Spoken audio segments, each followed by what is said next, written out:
Every polite sentence that gets you arrested.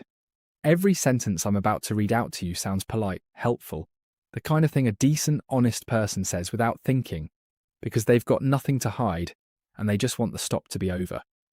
And every single one of them has put a driver who did nothing wrong into the back of a police car. Because here is the thing nobody tells you.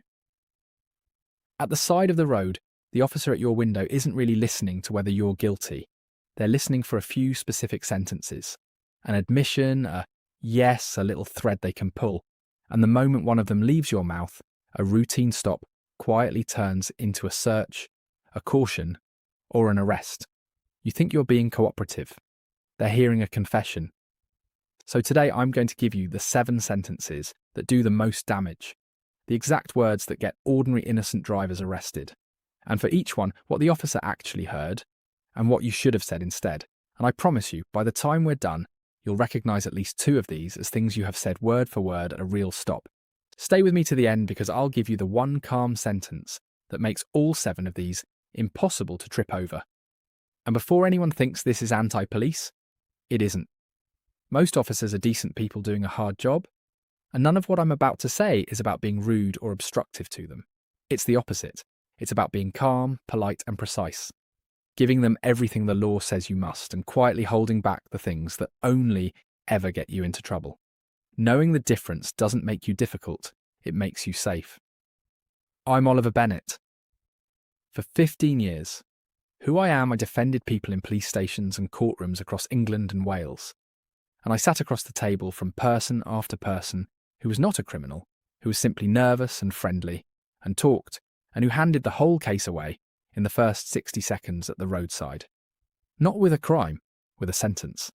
This isn't legal advice, it's the plain English version of what I wish every driver in this country knew before the window ever came down. So let's go. Sentence 1.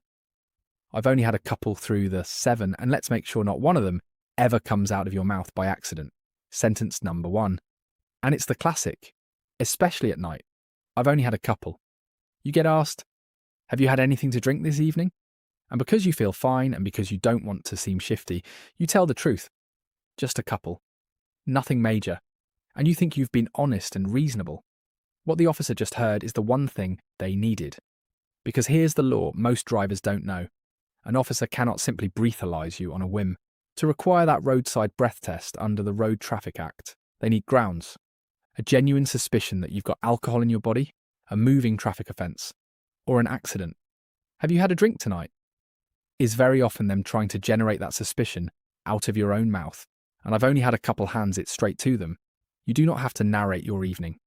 A calm, I've got nothing to declare, thank you, officer, is a complete and polite answer. If they lawfully require a test, you comply with the test. Refusing a lawful breath test is itself an offence, so that isn't the game. But you never volunteer the admission that manufactures the grounds in the first place. And understand why this matters so much. The drink-drive limit is lower than most people believe. And I feel completely fine is not a defence. Plenty of perfectly sober-feeling drivers are over it. So, the friendly only had a couple offered to seem honest can be the exact sentence that turns a brake light stop into the worst night of your year. Honesty about the light on your car. Yes, a running commentary on what's in your bloodstream. No. Sentence number 2 is the one aimed straight at good manners. I know, I think I was going a sentence 2. I was going a bit fast. Sorry. Bit fast. Sorry. It comes out when the officer opens with that famous line, "Do you know why I stopped you?" And it feels only natural to be honest, to show you're reasonable, to guess at what you might have done wrong. Do not do it. That opening question is the oldest trap there is. It's an admission trap. And the second you start guessing, you confess on their body and camera to an offence they may not even have stopped you for. You've done their evidence gathering for them, speeding, a rolling stop, a phone glance, a brake light. Whatever you guess, you've just given them. So your move is simple. Don't guess and don't apologise for a crime nobody's proven. You answer the question with a question warmly. No, officer. Could you tell me why? You've stayed friendly. You've admitted nothing. And the burden is back where it belongs. On them to tell you. Sentence number 3 is the single most